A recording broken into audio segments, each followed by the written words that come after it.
메리 크리스마스.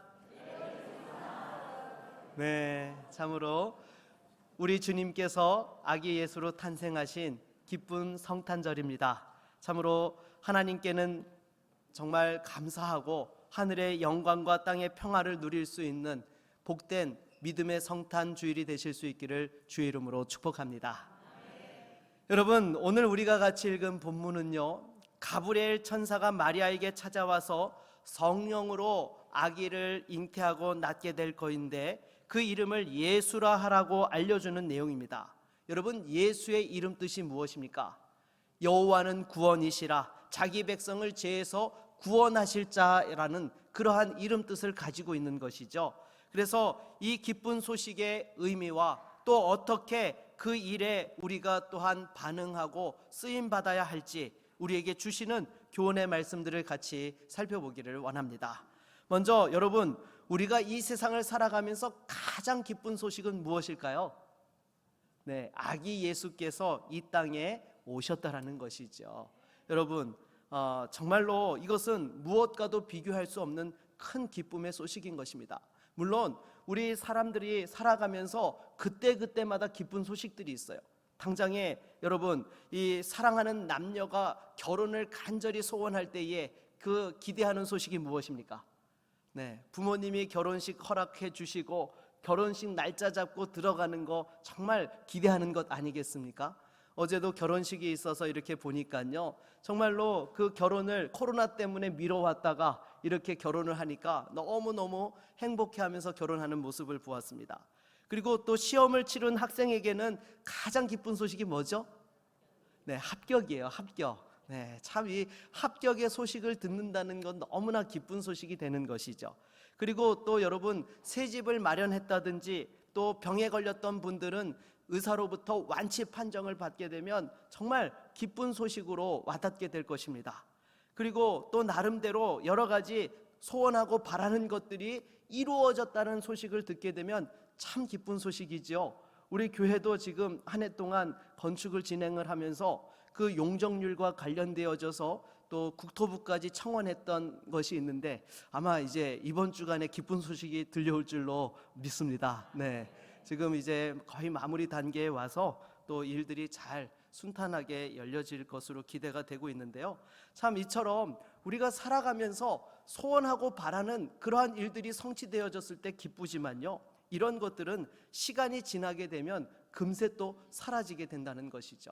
여러분들 처음 새 집에 들어갔을 때 그 기쁨 지금도 누리고 계십니까? 그렇지 않죠. 10년 정도 사시면은 이제 무슨 생각을 하세요? 야, 어디 좀 좋은 집으로 옮기면 안 되나? 돈만 있으면 좀 큰 아파트, 새 아파트, 평수 좀 넓혀가고 싶은데 그런 생각들을 또 하게 되는 것이죠. 그리고 대학에 합격을 하고 나면 또 어떻습니까? 그때는 당장은 기쁜데 또 뭐가 기다리고 있어요? 취업이 기다리고 있어요. 또 취업을 하면 또 뭐가 기다리고 있어요? 결혼이 기다리고 있어요. 또 결혼하면 뭐가 기다려요?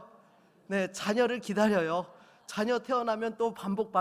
여러분, 항상 세상의 그 기쁨들은요, 그래 오래 가지 못하는 것입니다. 그러나 시간이 지나도 우리가 천국 갈 때까지 변치 않는 기쁜 소식이 있는데 그것이 바로 아기 예수의 탄생 소식인 줄로 믿습니다.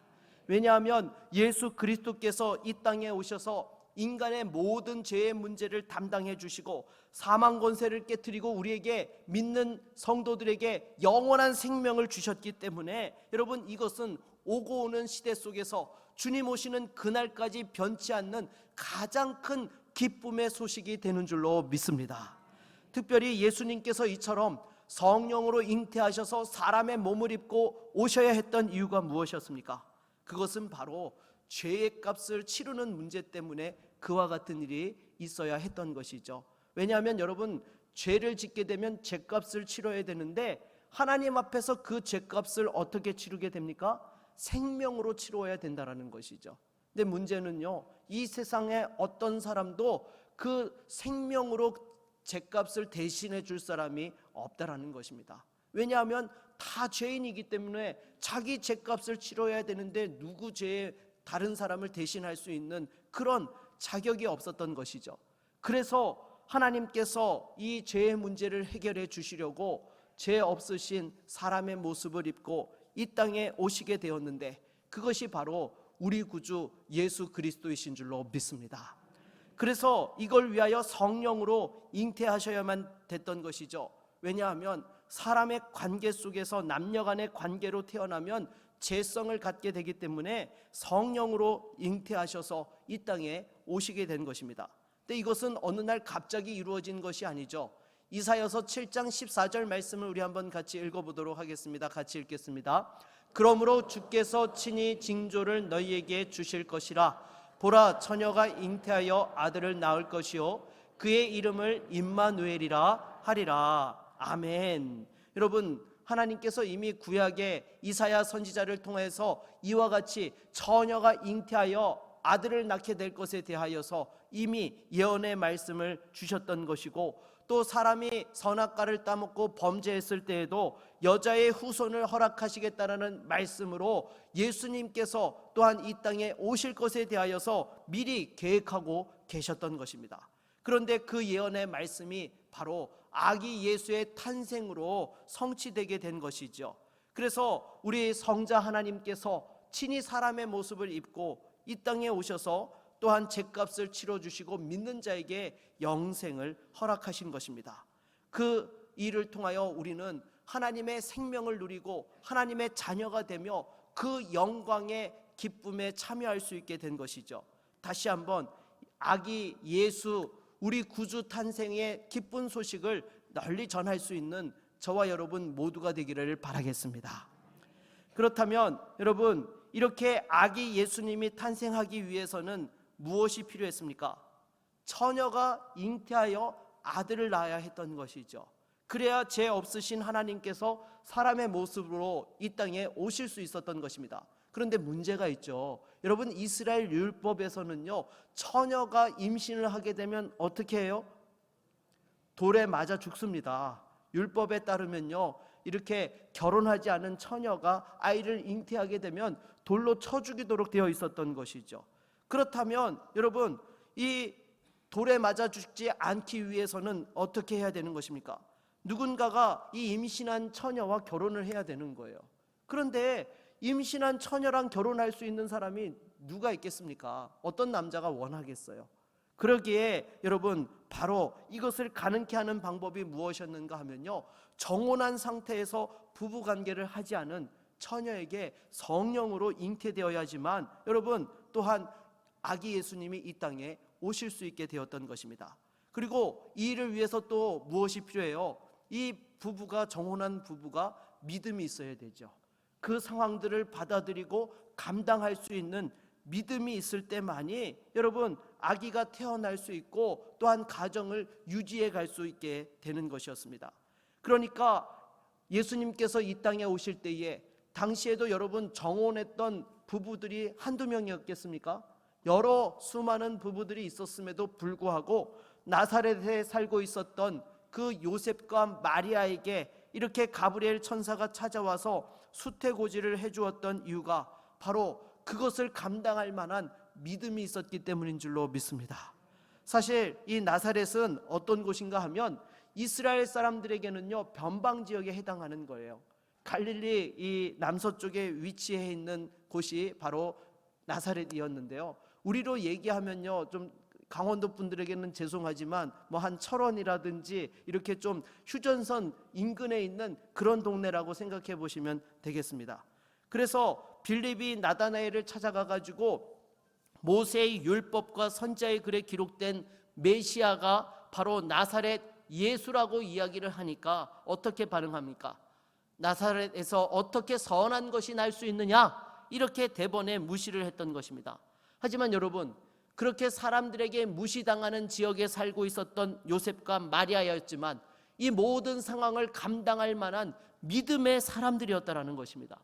이성적으로 이해되지도 않고 납득되지도 않는 일이었음에도 하나님께서 하시는 일이기에 믿음으로 받아들였던 것이죠. 그래서 이 마리아도 보십시오. 가브리엘 천사가 우리 36절로 37절을 한번 읽어볼까요? 같이 읽겠습니다. 보라, 내 친족 엘리사벳도 늙어서 아들을 배었느니라. 본래 임신하지 못한다고 알려진 이가 이미 6달이 되었나니 대저 하나님의 모든 말씀은 능하지 못하심이 없느니라. 아멘. 여러분, 이렇게 가브리엘 천사가 이야기하니까 거기에 마리아가 뭐라고 화답합니까? 우리 38절도 읽어보겠습니다. 마리아가 이르되 주의 여정이오니 말씀대로 내게 이루어지이다 하매 천사가 떠나가니라. 아멘. 여러분, 사실 이 상황이 이해가 되는 상황이에요? 한 번이라도 생각해 보았던 상황이에요? 아니요, 듣도 보도 못했던 사건이지 않겠습니까? 그런데 이 마리아가 뭐라고 해요? 주의 여종이오니 말씀대로 내게 이루어지이다라고 믿음으로 그거를 받아들였던 것이죠. 그리고 또한 요셉도 보십시오. 우리 마태복음 1장 23절로 25절도 한번 같이 읽어보도록 하겠습니다. 같이 읽습니다. 보라, 처녀가 잉태하여 아들을 낳을 것이요 그의 이름은 임마누엘이라 하리라 하셨으니 이를 번역한즉 하나님이 우리와 함께 계시다 함이라. 요셉이 잠에서 깨어 일어나 주의 사자의 분부대로 행하여 그의 아내를 데려왔으나 아들을 동침하지 아니하더니 나음의 이름을 예수라 하니라. 아멘. 여러분, 이 요셉도 이러한 일을 한 번도 상상도 못했던 일인데 하나님께서 천사를 보내어서 말씀하실 때에 그와 같이 하신다고 하니까 믿음으로 순종하였던 것이죠. 그래서 여러분, 이런 믿음의 사람들이었기 때문에 이 가정을 통하여 아기 예수님께서 오시게 되었다라는 것입니다. 그래서 여러분, 하나님께서 일하실 때에 쓰시는 사람의 기준이 있는데 그 첫 번째가 무엇이냐? 바로 믿음의 사람을 쓰신다는 것입니다. 믿음이 없이는 하나님을 기쁘시게 할 수 없고요, 아무리 능력이 탁월해도 믿음이 없으면 소용이 없는 것입니다. 반대로 능력이 조금 부족하더라도 믿음이 있으면 어떻게 됩니까? 하나님께서 능력을 주셔서 그 일을 감당하게 하시는 것이죠. 그래서 여러분, 열왕기하 7장에도 보면요, 아람 군대가 쳐들어와서 사마리아 성을 포위해가지고 먹을 양식이 다 떨어지게 되었던 것입니다. 그래서 심지어 아기를 서로 잡아먹는 그런 너무나 끔찍한 상황들에 처했던 것이죠. 그때 하나님께서 엘리사 선지자를 보내셔가지고 내일 이맘때에 양식이 넘쳐나게 될 것이라고 이렇게 말씀하니까 왕의 장관 중이었던 한 사람이 뭐라고 이야기합니까? 여호와께서 하늘에 창을 내신들 어찌 이런 일이 가능하겠는가라고 이렇게 이야기를 하죠. 여러분, 그 당시에 왕의 장관이라는 사람 아무나 할 수 있는 자리입니까? 그렇지 않죠. 한 나라의 장관으로서의 역할들을 감당한다는 것은요, 그 분야의 나름대로 탁월한 실력을 갖추고 있고 사람들을 통솔할 수 있는 그런 지도력이 있는 사람들이 그 일을 맡게 되는 것입니다. 그런데 여러분, 아무리 탁월해도 뭐합니까? 믿음이 없으니까 선지자의 말씀을 받아들이지를 못했던 거예요. 그 결과 눈앞에 양식이 넘쳐나는 것을 보면서도 정작 그 사람은 어떻게 되었어요? 백성들이 양식을 향해서 막 갑자기 군중들이 확 쏠려버리니까 그 상황을 통제한다고 서 있다가 사람들의 그 인파에 짓눌려가지고 그냥 죽고 말았다라는 것입니다. 여러분, 하나님께서는요 항상 믿음의 사람을 쓰세요. 베드로와 요한과 야고보도 보십시오. 고기잡이 하던 그 그물과 배를 다 버려두고 예수님을 따랐습니다. 왜요? 예수님께서 하나님께서 보내신 메시아라는 믿음이 있으니까 자신이 가지고 있던 생업을 다 제쳐놓고 예수님을 따라갔던 것입니다. 물론 여러분, 이 믿음도 전적인 무엇입니까? 하나님의 은혜요 선물인 것입니다. 왜냐하면 자격이 있어서 내가 노력한다고 해서 우리에게 믿음이 생기는 것이 아닙니다. 전적인 하나님의 은혜로 거저 주시는 것이죠. 여러분, 우리도 마찬가지죠. 어떻게 예수를 믿게 되었습니까? 세상에서 내가 어느 정도 정말 나름대로 착하게 살고 의로운 삶을 살았기 때문에, 또 세상에서 인정받는 그런 위치에 성공했기 때문에 여러분, 우리가 이와 같이 믿음을 갖게 되었습니까? 아니요. 여러분, 우리는 전적인 하나님의 은혜로 구원받고 또한 이와 같이 믿음으로 살게 되었다는 것입니다. 그러기에 믿음으로 섬기고 봉사하고 헌신하더라도요, 항상 그 믿음은 하나님의 선물이고 축복이라는 사실을 우리는 잊지 말아야 되는 거예요. 그래서 이처럼 믿음으로 쓰임을 받는 사람들의 특징이 무엇인가 하면, 두 번째로 자신의 본분을 분명히 깨닫고 또한 섬긴다는 것입니다. 우리 38절 말씀을 다시 한번 읽어보도록 하겠습니다. 38절 말씀입니다. 마리아가 이르되 주의 여정이오니 말씀대로 내게 이루어지이다 하매 천사가 떠나가니라. 아멘. 여러분, 이 가브리엘 천사한테 마리아가 뭐라고 이야기합니까? 주의 여정이오니. 여러분, 이 주의 여정이라는 그 고백에는 어떤 의미가 담겨 있는 거예요? 누가 주인 되신다고요? 하나님께서 주인 되신다는 거예요. 그리고 자기는 어떤 존재라고요? 그분의 종이라고 이야기하고 있는 것입니다. 여러분 생각해 보십시오. 하나님이 주인 되시고 내가 종이라고 고백하는 사람은요, 내가 이해하지 못하고 한 번도 경험해 보지 못했던 그런 일들이 주어질 때에도 그 일들을 어떻게 해야 됩니까? 그 일을 감당해내야 되는 것이죠. 왜냐하면 주인이 시키는 것이기 때문에 종은 거기에 대해서 선택권이 없는 것입니다. 주인이 하라고 하면 정말 내가 한 번도 해보지 않은 일이라 하더라도 그 일을 감당해내야 되는 것이 바로 종의 위치에 있는 사람인 것이죠. 그래서 여러분, 주의 여종이라고 고백을 하고 있는 것은 다시 말해서 하나님께서 내 인생의 주인 되시기 때문에 나는 전적으로 하나님 말씀에 순종하고 따르겠다라는 그러한 지금 고백을 하고 있는 것입니다.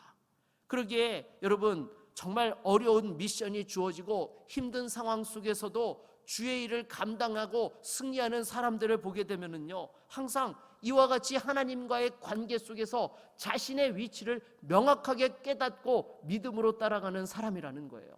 여러분, 내가 하나님의 종이라는 사실을 깨닫지 못하면요, 어떻게 됩니까? 어렵고 힘들면요, 하나님 저 못해요 라고 이렇게 손 놓아버리고 던져버리게 되는 그런 일들이 일어나게 되는 것입니다.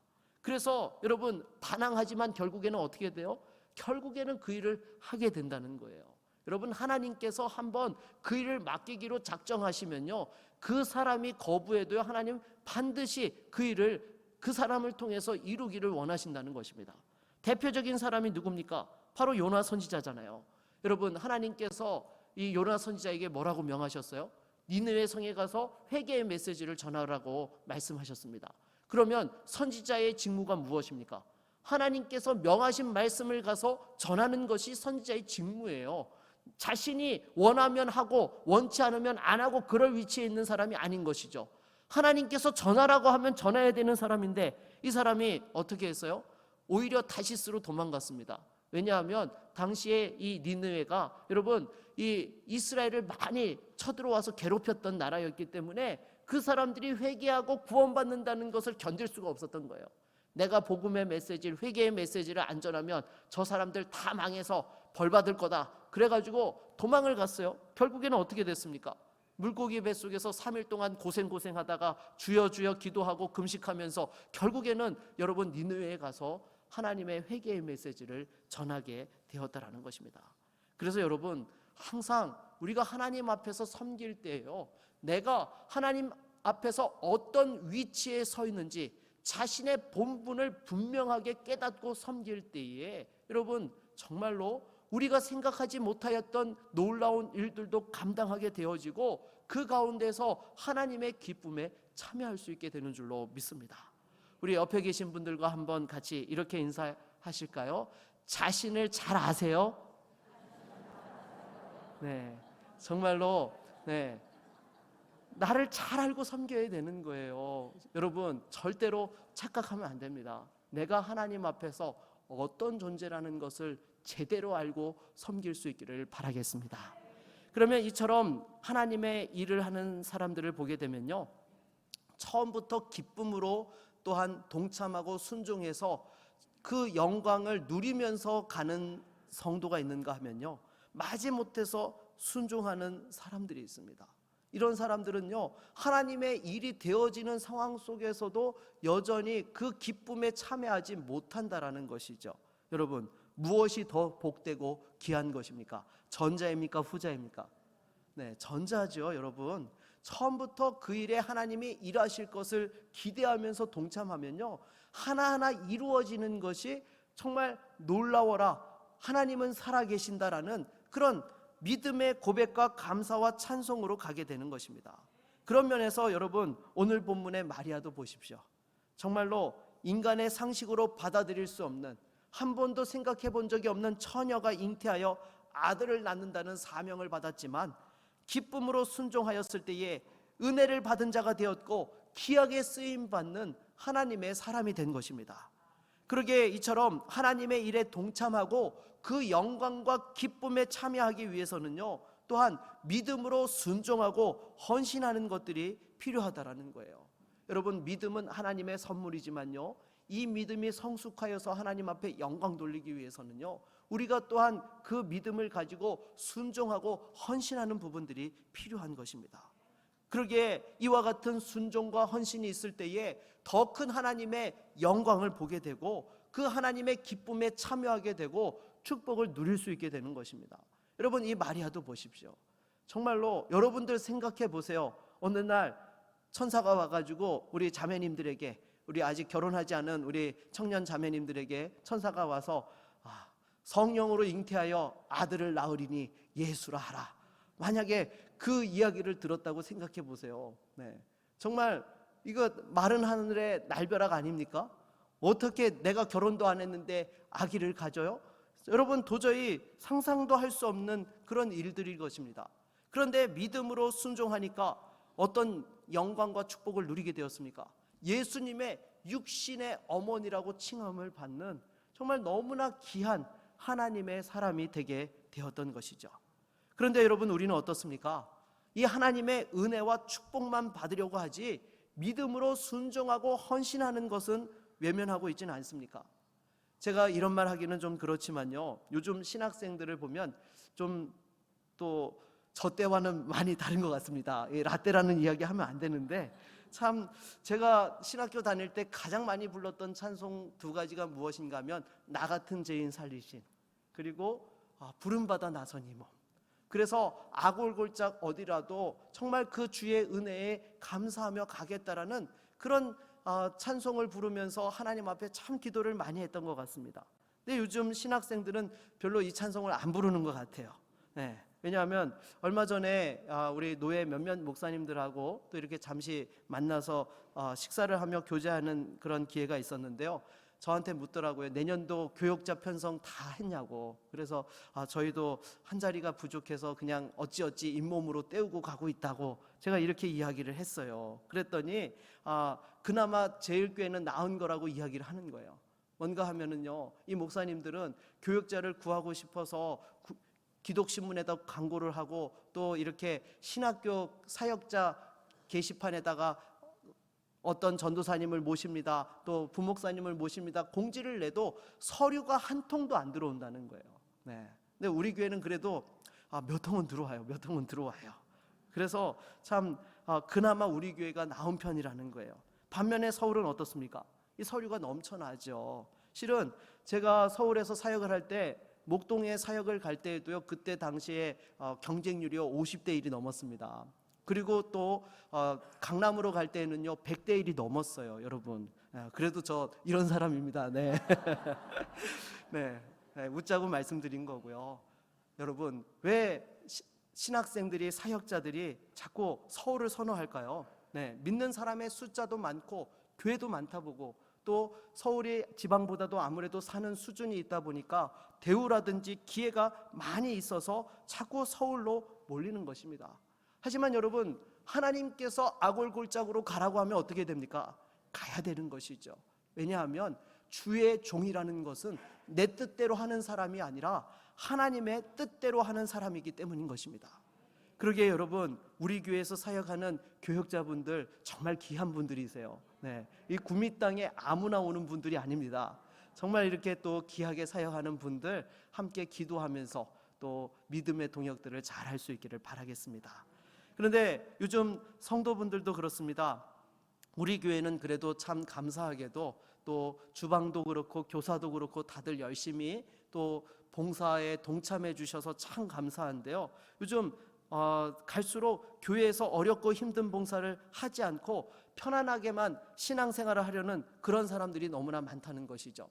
그래서 서울의 한 교회에서는 좀 극단적인 케이스이기는 하겠지만요, 코로나 상황을 거치고 나가지고 교회 식당을 열려고 하니까 봉사자들이 전혀 모이지를 않아서 찾다 교회 당회가 결정을 했답니다. 이제는 교회에서 식당 운영 안 하겠다고. 식당 문 닫아버리고 대신에 식당이 있던 자리를 커피 라운지로 만들었다는 거예요. 그냥 차 마시고 자기들 알아서 도시락 싸와서 밥 먹고 가라고, 더 이상 봉사자 없으니까 교회에서 밥 못 준다고 그렇게 결정을 했다는 거예요. 그리고 여러분, 또 주일학교 교사들이 그렇게 부족하다라는 것입니다. 여러분, 오늘날 세대가요 갈수록 이렇게 어려운 일을 하는 것을 기피하는 것이 오늘날 또 시대의 모습이지 않습니까? 며칠 전 뉴스를 보니까 이런 기사가 있더라고요. 서울 수도권에 있는 한 종합병원인데 심지어 의과대학 소속 종합병원인데도 불구하고 소아 청소년과를 더 이상 진료하지 못한다는 그런 뉴스가 나온 거예요. 이유인즉슨 이 레지던트 인턴으로 지원을 해야 되는데 거기 파트에 지원하는 사람이 한 명도 없어가지고 결국에는 소아 청소년과를 운영하지 못한다고 이렇게 폐쇄 공지가 나왔다는 것입니다. 그래서 그 기자가 그 상황을 분석을 하면서 뭐라고 하냐면요, 요즘 엄마들이 너무 무서워가지고 이 의사들도 소아 청소년과 감당이 안 돼가지고 기피해가지고 이런 일이 일어난 거라고 그렇게 적어놓은 것을 보았어요. 여러분, 그러다 보니까 요즘 주일학교에서도요, 이 다른 우리 교회 말고요, 다른 교회에서 주일학교 교사를 회피하는 일들이 있다라는 거예요. 아니요, 여러분. 정말로 하나님 앞에서 함께 또한 그 은혜에 감격하며 섬김의 그 수고가 필요하다라는 것이죠. 그래서 여러분, 주방에 가셔서 오늘 밥 먹을 때 꼭 인사하십시오. 정말 감사합니다. 오늘 밥 주셔서 감사합니다. 여러분 꼭 이렇게 인사해 주시고요. 또 주일학교에서 섬기는 선생님들 보면요, 정말 감사합니다라고 여러분들 격려해 주시고 또 기도해 주시고 마음으로 함께해 주실 수 있기를 바라겠습니다. 여러분, 참으로 이렇게 우리가 주의 받은 은혜를 정말 감격하면서 수고하고 헌신할 줄 알아야 되는 거예요. 그런데 우리 교회는 그런 분들이 계시지 않지만 어떤 분들은요, 그렇게 무시무시한 사명을 받느니 은혜 덜 받고 자기는 신앙생활 하겠다고 이런 분들이 있다라는 것입니다. 어느 한 교회에서 선교사 파송을 결정을 하게 되었습니다. 그래서 당회에서 누구를 보내면 좋겠느냐 이렇게 논의를 하다가 아무래도 나이 든 사람이 가는 것보다는 청년이 가는 것이 좋겠다라고 그렇게 이제 결정을 하게 된 것이었습니다. 그래서 교회 직분자 자녀들 가운데 한 사람을 선발을 하기로 하고요. 그래서 목사님께서 이 오리터를 하나 날려보내가지고 가장 먼저 안착하는 직분자의 자녀를 보내기로 이렇게 했다는 거예요. 그래가지고 가장 먼저 이 오리털이 날아간 분이 누구였는가 하면 교회에서 가장 헌신 많이 하고 충성스러운 장로님에게 이 오리털이 날아온 거예요. 그러니까 이 장로님이 그 오리털이 자기에게로 날아오니까 주여! 하고 이렇게 외치면서 기도했다라고 합니다. 그러니까 여러분, 소리를 지르니까 어떻게 되었겠습니까? 그 오리털이 오다가 옆으로 이렇게 삐져나간 거예요. 그래서 이번에는요, 교회에서 가장 봉사를 많이 하고 또 주방장을 맡아서 또 기도하고 계시는 그 권사님 자리로 가게 되었다라고 합니다. 이 권사님이 이번에는요, 자기에게로 오니까 순간 아버지! 소리 지르면서 외쳤더니 이게 오다가 또 그 아버지 소리에 놀라가지고 오리털이 옆으로 또 이번에는 여전도의 회장 집사님한테로 갔다고 해요. 그러니까 이 여자 집사님이 할렐루야! 이렇게 하니까 그 소리에 놀라가지고 이 오리털이 계속해서 지금도 여전히 날아다니고 있다라고 합니다. 여러분, 웃자고 만든 이야기죠. 하지만 무슨 이야기입니까? 은혜는 사모하지만 헌신은 외면하고 있다라는 거예요. 그래서 여러분, 내년에 꼭 우리 교회의 봉사자로 헌신하실 수 있기를 바라겠습니다. 참 이 순종이 힘들고 헌신이 고통스럽다라고 은혜를 거부해서는 안 된다는 것입니다. 여러분, 하나님이 은혜를 주셨을 때에는요, 또 정말 기쁨으로 수고하고 헌신할 줄 알아야 돼요. 그게 우리에게 복이 되는 것입니다. 여러분, 우리가 세상에서도요, 아무리 맛있는 음식이 있어도 계속 먹기만 하면 어떻게 돼요? 뚱뚱하게 되죠. 제가 우리 성도님들 내년에 저를 비롯해서 함께 좀 다이어트를 할 수 있기를 바라겠습니다. 아무튼 이 뚱뚱하게 되면요, 각종 성인병에 시달리게 되는 거예요. 여러분, 영적으로도 마찬가지예요. 하나님이 은혜 주셨을 때는요, 그냥 주시는 게 아니에요. 섬기라고 주신 거예요. 헌신하라고 주신 거예요. 그래서 섬기고 헌신하면요, 우리의 믿음이 성장하게 되고 더 영적인 지경이 넓혀지게 되고 하나님의 그 기쁨과 영광에 참여하면서 정말 기쁨으로 살아갈 수 있게 되는 거예요. 그런데 그 주신 은혜가 충만한데 섬김과 헌신과 봉사의 자리를 거부하게 되면 어떻게 됩니까? 이 영적인 비만에 걸리게 되는 것입니다. 교만하게 되어져서 다른 사람 판단하기만 하고 오히려 교회의 분란과 다툼을 일으키고 오히려 성령의 역사를 거스르는 걸림돌, 거침돌 역할을 하게 된다라는 것입니다. 여러분, 절대로 우리 가운데는 그런 사람이 한 사람도 없기를 바라겠습니다. 하나님 주신 은혜는요, 정말 감사하면서 섬길 때에 여러분, 우리의 믿음의 그릇이 커지면요, 더 큰 축복이 임하게 되는 것이고요, 더 큰 역사를 감당할 수 있게 되는 거예요. 지금 요만한 것에 여러분 만족해하지 마십시오. 하나님 앞에 드리면요, 하나님께서 더 풍성하게 채워주시고 더 하나님의 기쁨을 누릴 수 있게 하신다라는 것입니다. 그러게 여러분, 은혜를 입고 아무리 어려운 그러한 수고와 헌신의 자리가 주어진다 하더라도 믿음의 성도들은요, 그 일에 아멘으로 받아들여야 한다는 것이죠. 우리 38절 말씀 다시 한번 읽어보겠습니다. 38절입니다. 마리아가 이르되 주의 여정이오니 말씀대로 내게 이루어지이다 하매 천사가 떠나가니라. 아멘. 여러분, 말씀대로 내게 이루어진다라는 것은요, 바로 하나님께서 천사를 통해 하신 그 말씀이 완벽하게 이루어지기를 나도 원한다라는 그런 고백인 것입니다. 내 인간의 경험과 상식으로 맞지 않지만 하나님이 주신 말씀이기 때문에 그대로 이루어질 것을 바라고 순종의 고백을 하였던 것이죠. 그러기에 여러분, 하나님이 기뻐 받으시는 믿음이 무엇입니까?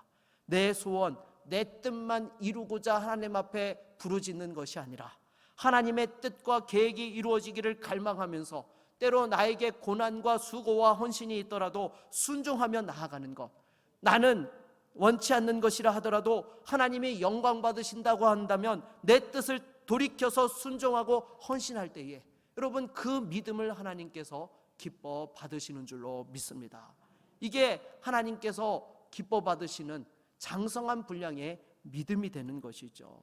여러분, 다시 한번 우리에게도 요셉과 마리아와 같이 이해되지 않더라도 전적으로 순종하고 따라가며 헌신하는 믿음의 사람들이 되어질 수 있기를 바라겠습니다. 말씀을 맺겠습니다. 하나님께서 우리에게 영원한 생명을 주시기 위해서 친히 사람의 몸을 입고 이 땅에 오셨습니다. 우리를 대신해 십자가에 죽으시고 부활하심으로 믿는 자들에게 영원한 생명과 자유를 허락해 주셨습니다. 이 어둡고 힘든 세상에 다시 한번 우리에게 진정한 기쁨과 소망을 허락하신 아기 예수의 탄생을 기뻐하고 믿음으로 전파하며 순종하고 헌신할 수 있기를 바라겠습니다. 여러분, 염려하지 마십시오. 반드시 감당할 수 있는 힘을 허락해 주시고요, 또 감당치 못할 때는 피할 길을 허락해 주신다는 것입니다. 반드시 합력해서 선을 이루어 주십니다. 다시 한번 믿음으로 주님의 큰 역사에 동참하고 기쁨을 누리는 하나님의 사람들이 다 되시기를 주의 이름으로 축원합니다. 우리 한번 같이 찬양하고 말씀을 의지하여 기도하겠습니다.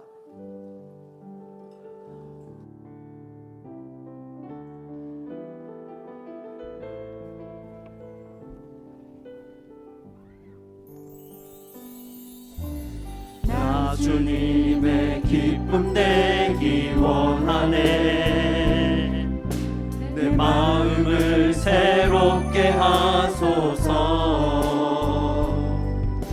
새 부대가 되게 하여 주사. 주님의 빛 비추게 하소서.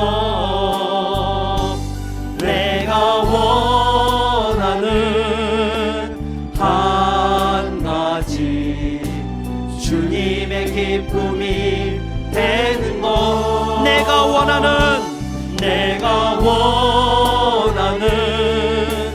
한 가지, 주님의 기쁨이 되는 것. 겸손히 내 마음 드립니다. 겸손히 내 마음 드립니다.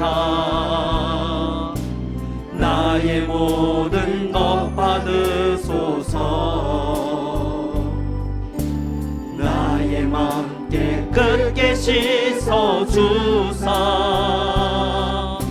주의 길로 행하게 하소서. 내가 원하는 한 가지 주님의 기쁨이 되는 것. 내가 원하는 한 가지 주님의 기쁨이 되는 것. 여러분, 이 시간 말씀을 의지하여 함께 기도하기 원합니다. 여러분, 우리는 주님의 기쁨이 되어야 합니다.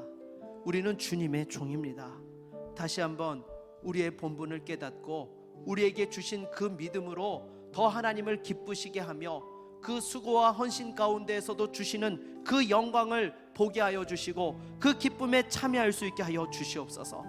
요셉과 마리아의 그 헌신과 수고가 정말 하나님의 큰 역사를 이루는데 또한 쓰임받게 되었던 것처럼 우리의 작은 수고와 헌신이 주의 몸된 교회를 세우고 이 시대에 하나님의 나라를 세우는 일에 쓰임받게 하여 주시옵소서.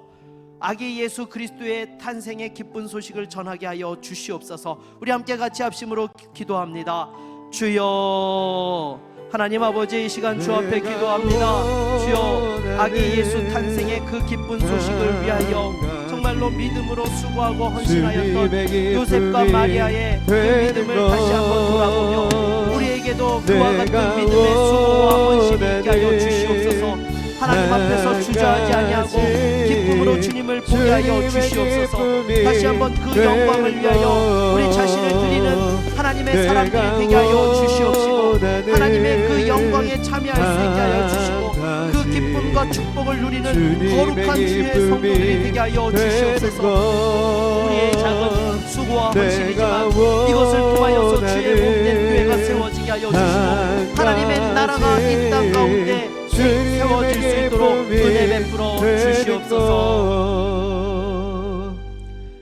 예수 그리스도의 이름으로 기도드립니다. 아멘.